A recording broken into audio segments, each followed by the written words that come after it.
Bienvenue à tous et merci de nous prêter votre attention. Dans cette édition de l'Automne du Parlement, les nouvelles du bureau du Sénat. L'instance s'est réunie pour se pencher sur les conditions de travail du personnel et la gestion financière de la Chambre. Nous nous intéressons aussi aux préparatifs de la 30e Assemblée régionale Afrique de l'Assemblée parlementaire de la francophonie. Le Cameroun accueille l'événement du 28 au 30 mai prochain. Le focus du jour donne la parole à deux universitaires. Ils croisent le verbe sur la place du Sénat dans le landerneau politique national.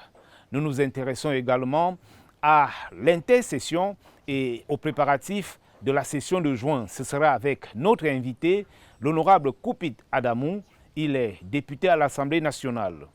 Sur le terrain, deux sénateurs sont à l'œuvre. Nous le verrons vers la fin de cette édition.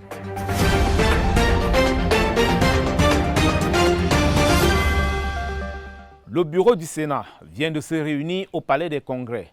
C'était sous la présidence de Marcel Difendi, président de la Chambre. Les travaux ont débouché sur deux commissions qui doivent se pencher sur les conditions de travail du personnel et la gestion financière de la Chambre. À l'issue des travaux qui se sont déroulés à huis clos, le vice-président du Sénat, Robin Nkili, a levé un pan de voile sur les échanges.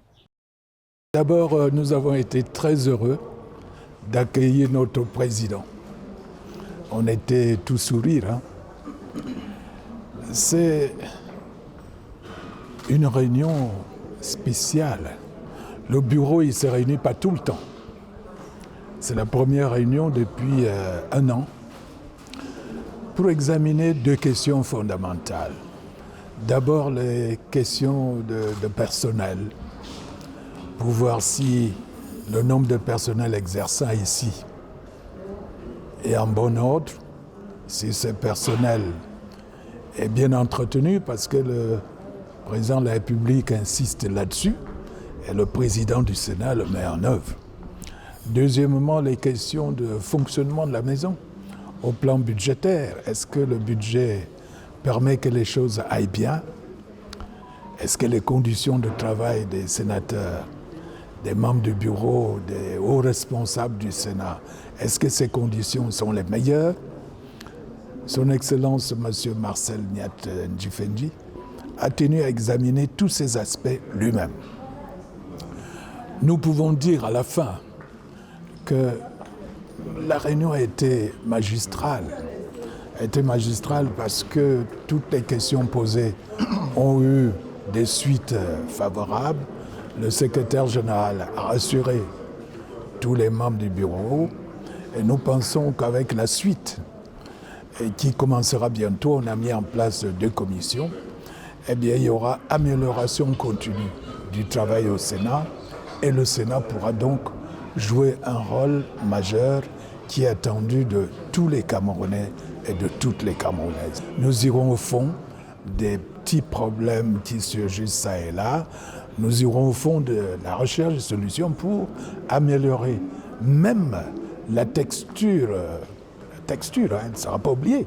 S'il faut améliorer le règlement intérieur, la loi portant règlement intérieur, etc., ces commissions auront la mission d'aller au fond des problèmes.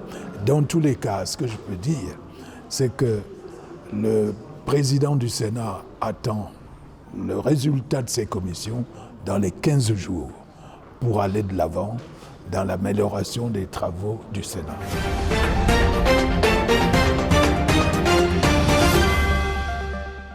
Le Cameroun accueille du 28 au 30 mai prochain la 30e Assemblée régionale Afrique de l'Assemblée parlementaire de la francophonie.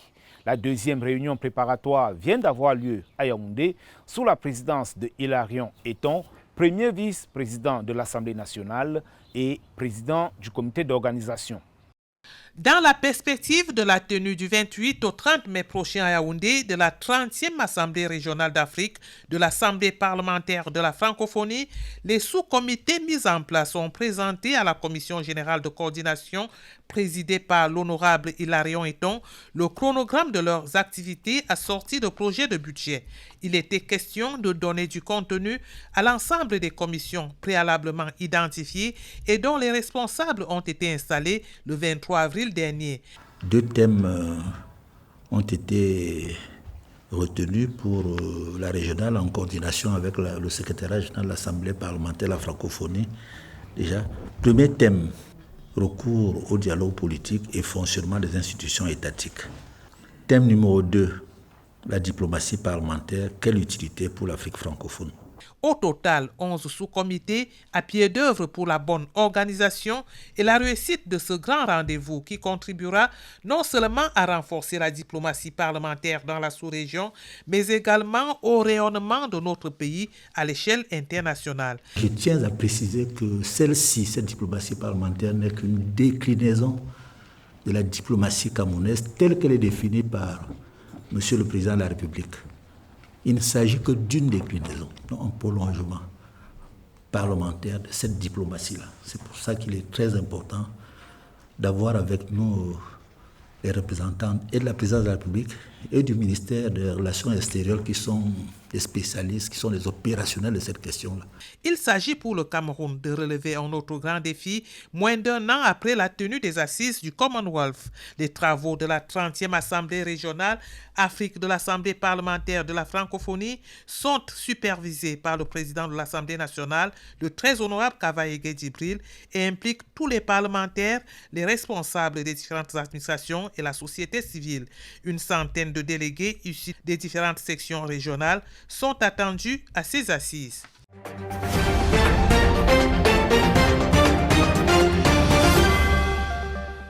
À quoi sert le Sénat? Cette question était au centre d'une conférence-débat organisée par l'Institut supérieur de management public à Yaoundé.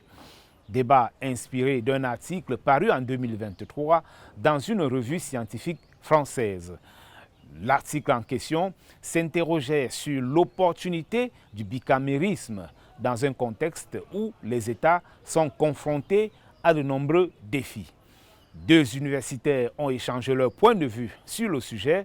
L'un, le docteur Steve Tameton, qui pense que le Sénat doit être revu, et l'autre, le sénateur Eugène Kouma, professeur associé à l'ISMP, pour qui le Sénat a toute sa place dans le landerneau politique national. Suivons cet échange.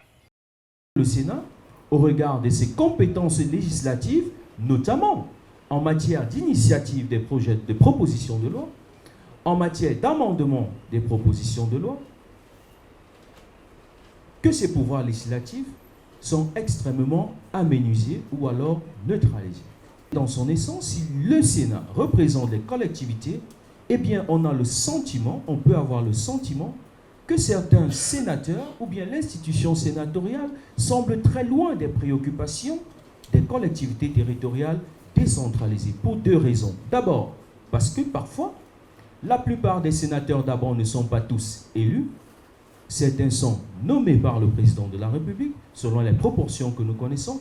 Et par conséquent, ils semblent ne pas se revendiquer ou bien ne jugent pas opportun de revendiquer une certaine légitimité ou une attache territoriale par rapport à leur position. Deuxième chose, très peu d'élus du peuple, à notre avis, à travers l'étude que nous avons menée, semblent avoir élu ou alors mis en place ce qu'on appelle les cabinets parlementaires. Suivant le raisonnement de l'auteur, les critiques sont relatives aux éléments de droit qu'on a relevés, mais également aux éléments de fait. Relativement aux éléments de droit, il faut dire qu'ils ont trait aux différentes fonctions du Sénat, à savoir le vote des lois et le contrôle de l'action gouvernementale. Si l'on peut concéder à l'auteur que l'exécutif a voix prépondérante en la matière, il n'est pas totalement avéré que le Sénat est amoindri en matière, faute pour ses membres de détenir des connaissances techniques nécessaires à la compréhension des textes ou à l'initiative des textes de loi. Il existe en effet des cabinets parlementaires, il l'a noté, même s'il a pensé que c'était insuffisant, des cabinets parlementaires outillés au sein desquels toutes les compétences sont mises à contribution pour assurer le travail parlementaire. Bien plus, les différentes commissions qui sont instituées au sein du Sénat prennent en compte les expériences personnelles des sénateurs pour leur intégration. Et il faut noter également que plusieurs sénateurs sont des juristes de formation ou se forment à la science juridique une fois entrés en fonction. Le Sénat camerounais a eu à amender par le passé des textes à lui soumis par la Chambre basse relativement à l'immunité des membres du gouvernement. Alors que l'Assemblée nationale était en faveur de l'adoption de ces prérogatives, le Sénat y a apporté tout simplement une fin de non-recevoir. Un autre argument discutable est celui de l'illégitimité représentative des sénateurs nommés par le président de la République. L'on peut en effet la discuter sur le fondement de l'article 10, alinéa 1 de la Constitution, notamment la délégation des pouvoirs aux hauts responsables de la République. C'est vrai que d'un point de vue purement positif, c'est une entrave au principe de la souveraineté populaire dont le suffrage universel direct en est la garantie. Tout au plus, c'est un débat scientifique qui demeure et le professeur Nguélé Abada est de ceux qui défendent l'idée selon laquelle, lorsque vous êtes nommé par le président de la République, vous jouissez de la même légitimité que les autres, puisque investi de celui qui a reçu la légitimité populaire. La question de l'opportunité de l'instance sénatoriale. Dans certains pays, le Sénat ne veut plus rien dire. On se souvient, sous la présidence du président Macky Sall, le Sénat a été fermé au Sénégal, considéré comme une instance budgétivore. Également au Tchad, sous débit père, l'institution sénatoriale avait été fermée. Tout cela a relancé le débat autour de l'importance de cette institution et donc de son opportunité, dont l'opportunité est questionnable au regard de la fermeture de cette institution dans les autres pays, mais aussi et surtout au regard des nouveaux défis qui incombent l'État aujourd'hui. En ce qui concerne le Cameroun précisément, la question sécuritaire ne se limite plus simplement à la sécurisation des frontières. Le Cameroun fait face désormais à des crises sécuritaires internes qui pompent, qui absorbent le budget de l'État. La question de l'opportunité du Sénat se pose. Deuxième élément, nouveau défi, c'est les défis liés au développement. Toute la question est donc de se dire, est-ce que l'institution sénatoriale est opportune? D'autant plus qu'on observe que cette institution, dans son fonctionnement, ne semble pas se distinguer totalement de l'Assemblée nationale. Le Sénat est par nature consubstantiel à la forme décentralisée de l'État unitaire. Ainsi, vouloir envisager une décentralisation territoriale de l'État unitaire sans le Sénat, c'est comme ôter à cette décentralisation-là son principe même d'autonomie.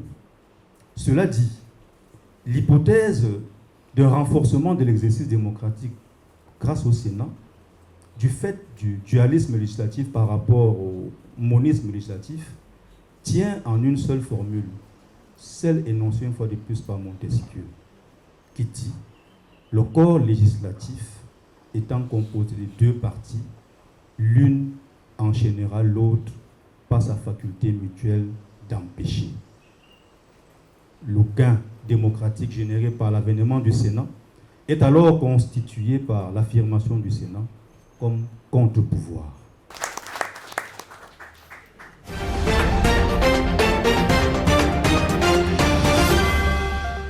Notre invité est député à l'Assemblée nationale depuis l'année 2020. Il a été rendu célèbre par son refus d'entrer au Sénat après sa nomination comme sénateur en 2013. Il est membre de la commission des lois constitutionnelles à l'Assemblée nationale. Il est aussi membre du bureau de l'Union démocratique du Cameroun. Honorable Koupit Adamou, bonsoir. Bonsoir, Monsieur Mathieu Kengo. Vous êtes en pleine intercession. Alors, comment est-ce que vous vous organisez pour gérer ce laps de temps qui vous sépare du mois de juin? Pendant l'intercession, nous nous déployons à porter à l'attention des responsables gouvernementaux et tous les officiels qui sont, de par leur poste de travail, susceptibles d'apporter des réponses concrètes aux doléances de la population. Mais aussi, c'est le moment où nous nous déployons sur le terrain, aussi bien dans nos circonscriptions électorales qu'ailleurs. Il y a les 8 millions de francs de micro-projets que l'Assemblée nationale mettait à votre disposition. Vous êtes au courant que ça a été supprimé. Et ça a été supprimé à dessein. Nous avons tous été unanimes que cela soit supprimé parce que ça créait toutes les confusions possibles.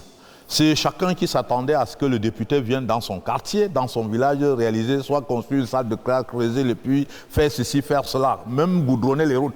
Maintenant que c'est supprimé, je crois que beaucoup ne sont pas encore au courant, ils doivent être au courant qu'il n'y en a plus, mais ça n'exclut pas, même ceux qui sont au courant, ça ne les exclut pas de continuer à nous interpeller. L'annulation du micro-projet n'était pas simplement ça comme ça.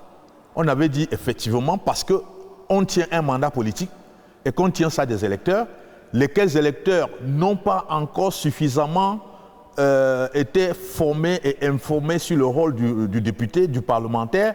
Il faut quand même que le député soit capable de réaliser quelque chose en son nom, pour qu'on voit que, bon, durant ton mandat, tu as fait ceci. Nous avons proposé l'inscription d'un droit de tirage à chaque député. Ce droit de tirage devrait être inscrit dans le budget du MINPAT.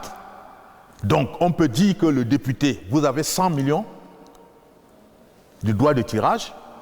Vous pouvez utiliser les économies que vous faites sur votre indemnité parlementaire pour maturer les projets. Et puis maintenant, lorsque ces projets sont maturés, vous passez le marché, les gens qui vont réaliser viennent toucher l'argent dans cette dotation qui vous est prévue comme droit de tirage dans le budget du MINPAT. La prochaine session, celle de juin, a ses spécificités, notamment le débat d'orientation budgétaire. Comment préparez-vous cette échéance? C'est un exercice qui est prévu par la loi.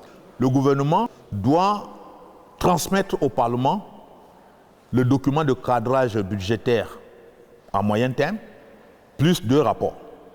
Le rapport sur la situation macroéconomique du pays, le rapport d'utilisation à mi-parcours du budget de l'exercice. Ça veut dire que comme nous sommes en 2024, en juin, le gouvernement doit nous donner, avant le 1er juillet, et j'insiste là-dessus, ce débat doit avoir lieu, et doit avoir lieu dans le respect de la loi. Depuis 2020 que vous participez à cet exercice, qu'est-ce que vous en avez retenu? Bon, j'ai retenu que c'est une disposition pertinente qui inscrit la gouvernance financière de notre pays dans la logique de la transparence. Non seulement de la transparence, mais également de la pertinence. Quand on travaille en amont pour s'accorder sur les orientations, maintenant, en novembre, on va simplement regarder si les dotations prévues sont respectées. En ce qui concerne les préoccupations sur le débat d'orientation budgétaire, tous les parlementaires, je veux parler de l'Assemblée nationale, se retrouvent. Il n'y a pas assez de divergence. Autre exercice au cours de ce mois de juin, le forum d'échange entre la Chambre des comptes et le Parlement. Comment est-ce que vous appréciez cet exercice-là? C'est également un exercice pertinent. Bon, nous disons tout simplement que ces échanges qu'on a tendance à circonscrire uniquement aux membres de la Commission des finances devraient être élargis à la Chambre entière.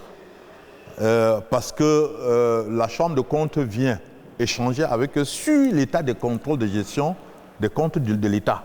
Et ça concerne n'importe quel représentant de la nation. Dans quelques mois, ce sera la fin des mandats des députés. Alors, quel bilan pouvez-vous faire de vos réalisations sur le terrain à terme de votre mandat? Je peux dire que mon bilan est largement positif. Par exemple, dans la commune de Bangourin, dont je suis issu, le budget 2024, nous avons eu une dotation de plus de 383 millions pour les investissements, aussi bien dans le domaine de la santé, l'électricité, l'éducation et autres. Mais si vous voulez que je me prête au jeu de la population, je veux dire que oui, on n'a pas pu résister à ce genre d'interpellation. Et donc j'ai pu construire le pont sur la rivière Kouringba, dans l'arrondissement de Bangourin. Nous avons commencé notre mandature avec Covid-19. Et donc cette année-là, tous les députés, unanimement, chacun s'investissait pour produire des cache-nez, pour donner des gels hydroalcooliques à la population. Donc en dehors de ça, je peux dire que nous avons aménagé la route qui dessert le principal bassin de production agricole qu'on appelle le Nkondamjem. Nous avons également construit un autre pont en Jintut pour relier le bassin de production de ce côté-là. Avec l'appui du ministre de l'eau et de l'énergie, on a bénéficié d'un accord de construction de 10 forages qui doivent se faire progressivement. On a offert des tables bancs à l'école publique de Nkundouram en Koumangba et le bureau directeur en fauteuil roulant et une table digne de ce nom. Je ne peux pas citer tout ce que nous avons pu faire, mais je dois faire comprendre aux gens que quand nous le faisons, vraiment c'est au prix de notre souffrance. Parce qu'en même temps, les gens attendent que tu aies un niveau de vie, une image de celui qui est député. Et en même temps, tu es obligé de t'en priver. Parce que le peu de ressources que tu as, tu vas sauvegarder pour aller faire des genres de réalisation. Mais il faut que le gouvernement nous aide. Il faut que l'État nous aide. Parce que quand c'est nous-mêmes qui le disons, c'est comme si on voulait voiler, on voulait mentir.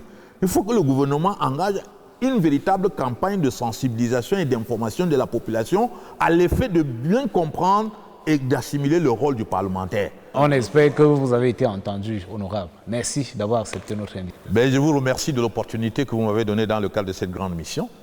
Je salue monsieur le directeur général de la CRTV et je crois que ce genre d'émission contribue à édifier l'opinion publique sur ce que le député ou le parlementaire est et ce qu'il n'est pas. Merci, honorable.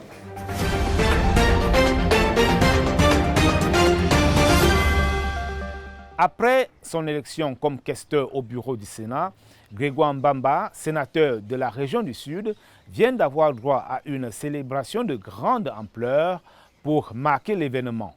Il s'agissait d'une messe d'action de grâce et d'un meeting politique pour dire merci à Dieu et au président de la République. Dans le même temps, le sénateur Alioum Aladi a mobilisé les militants du RDPC pour les préparer aux prochaines échéances électorales dans la région de l'extrême nord. C'est une foule impressionnante de personnes qui s'est mobilisée à la plage de Ngoye à Kribi pour célébrer la nomination du sénateur Grégoire Mbamba, fils de l'océan, au poste de questeur au Sénat, qui a organisé un meeting politique pour dire merci au président de la République. Parmi les présences remarquables, le patron politique de la région du Sud, le ministre Jacques Famendongo, celui du département de l'Océan, le ministre Jules Dorundongo et d'autres membres du gouvernement, le directeur général de la CRTV, élite de l'Océan, les deux gouverneurs des régions du Sud et du littoral, membres du Sénat, plusieurs autres responsables, toutes ces personnalités venues soutenir et accompagner l'honorable sénateur Grégoire Mbamba à ce nouveau poste au Sénat où il doit assumer les fonctions administratives et des contrôles financiers. C'est donc le couronnement d'une trentaine d'années, militant du RDPC, lui qui de la base jusqu'au sommet a un parcours politique élogieux. Aujourd'hui, 3 mandats à la Chambre haute du Parlement, président de la section RDPC Océan Sud 2 à Kribi, l'évêque du diocèse de Kribi, Monseigneur Damazinga Tangana, qui présidait la messe d'action de grâce organisée pour la circonstance, a recommandé l'incarnation de l'humilité du Seigneur Jésus-Christ au service des populations. Concertation pour apporter une solution au problème d'actes de naissance et booster le taux d'inscription sur les listes électorales. Le sénateur RDPC Alioum Aladi, au cours du lancement de cette double opération, a expliqué à ses populations l'urgence d'agir. C'est un problème qui est social. Nous avons responsabilisé les présidents des sous-sections, que chacun aille dans sa circonscription, n'est-ce pas, enregistrer ceux qui ont besoin des actes de naissance, aller vers les militants et les inscrire sur les listes électorales. Aux côtés des responsables de la session RDPC Diamare Centre 2, le membre de la Chambre haute du Parlement a aussi entonné l'hymne du rassemblement. Des stratégies porteuses de résultats ont été identifiées pour faire triompher le RDPC. Nous avons fait appel à tous les présidents des sous-sections pour la réussite de cette opération de la délivrance des actes de naissance, de l'inscription sur les listes électorales. Cette opération sera un succès pour nous. Est attendu dans les prochains jours le déploiement des responsables de différentes sous-sections pour identifier les enfants dans le besoin.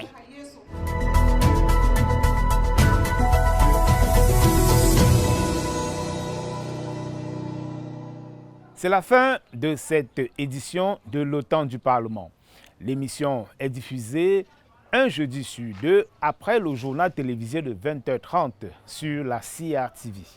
La rediffusion, c'est le lendemain, vendredi. Merci d'avoir été des nôtres.